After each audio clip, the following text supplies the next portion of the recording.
முன்னாள் முதல்வர் கருணாநிதியின் நினைவிடம் சமாதி அல்ல சன்னதி என்று நிகழ்ந்த நடிகர் வடிவேலு அமைச்சர் சேகர் பாபுவால் அனைத்து கோவில்களிலும் விளக்கு எறிவதாக பூரித்ததோடு தனது இம்சை அரசன் 23ஆம் புலிகேசி படம் வெளியாக முன்னாள் முதல்வர் கருணாநிதி எவ்வாறு உதவினார் என்பதையும் மேடையில் பகிர்ந்து கொண்டார். இப்படிப்பட்ட ஒரு அறநிலைத்துறைக்கு இப்படி ஒரு அமைச்சரை தேர்ந்தெடுத்தார் பாருங்க. அடடா, எல்லா கோயிலையும் விளக்கெறிதியா, அவ்வளவு கோயில் அப்படி பிரகாசமா இருக்கு, இந்த மாதிரி இருக்கு, ஜெகஜோதியா இருக்கு. எனக்கு கூட ஒரு பெரிய ஒரு விஷயம் பண்ணி கொடுத்தார். என் கோயில் எனக்கு குலதெய்வம், ஆனால் காட்டு பரமக்குடின்னு ஒரு கோயில். அந்த கோயிலில் ஒரு ஐயனார், என்னுடைய சாமி வந்து திருவேற்றுடைய ஐயனார் கருப்புசாமி. அந்த கோயிலில் கிட்டத்தட்ட ஒரு 23-24 ஏக்கர் ஆட்டையை போட்டு அவன் ஃபுல்லாக எல்லாம் கொய்யா ஐயா ஐயாலாம் போட்டுக்கிட்டு இருக்கான். அந்த மேட்ரு சொன்னல, முதல்ல பேப்பரை கொடுப்பேன் இப்போ பாருப்பா கொஞ்ச நேரத்தில் அப்படின்னா. கோயில் அந்த ஊருக்கே பொறுப்பு, அந்த ஊர் கோயில் அது. உடனே அண்ணன்ட்ட கொண்டாந்து சீட்டை தான் கொடுத்தேன். கப்புன்னு காலையில் ஆள் அனுப்புனாரு, வாங்கி கொடுத்துட்டாரு. கலைஞர் ஐயாவுடைய மணிமண்டலத்துக்கு போகிறதுக்கு முன்னால் சொன்னேன், அண்ணே அங்கே போயிட்டு நான் இங்கே வரவான்னு கேட்டேன். போகிறேங்க, அது சமாதி இல்லைங்க, அது சந்நிதி.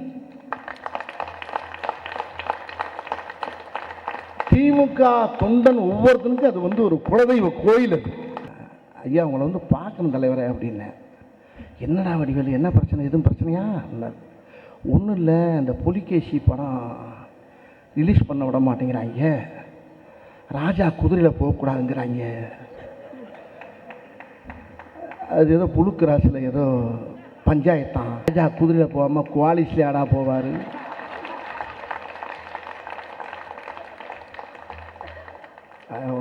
தலைவர் தெரியாமல்ல, உங்களுக்கு தெரியுமே, தெரியும் வாங்க அப்படின்னார்.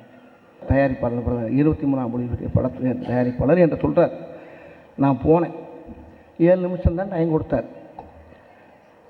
22 நிமிஷம் அவர் இதுக்காண்டி பேசுகிறாரு. சமூகநாதா அந்த ராஜாவுக்கு போடியா அப்படின்னாரு. நம்ம ராஜாவுக்கு போட சொன்னார். அவர் போட்டவுடனே ஏயோ ராஜா குதிரையில் போகக்கூடாங்கிறாங்களாம் இல்லையா, அது என்னன்னு பார்த்து உடனே இது போகிற மாதிரி ஏற்பாடு பண்ணியா குதிரையில்னாரு. நீ ராஜா தானே என்று அவரை கலாய்க்கிறார். ஒரு வாரத்தில் அந்த படத்தை ரிலீஸ் பண்ண வச்சது 23ஆம் புலிகேசி. இம்சை அரசன் 23ஆம் புலிகேசியை ரிலீஸ் பண்ண வச்சது ஐயா டாக்டர் கலைஞர் அவர்கள். அவர் பண்ணலைன்னா அது மார்ச்சரிக்கு போயிருக்கும். செய்திகளை உடனுக்குடன் தெரிந்து கொள்ள உடனே சப்ஸ்கிரைப் பண்ணுங்க.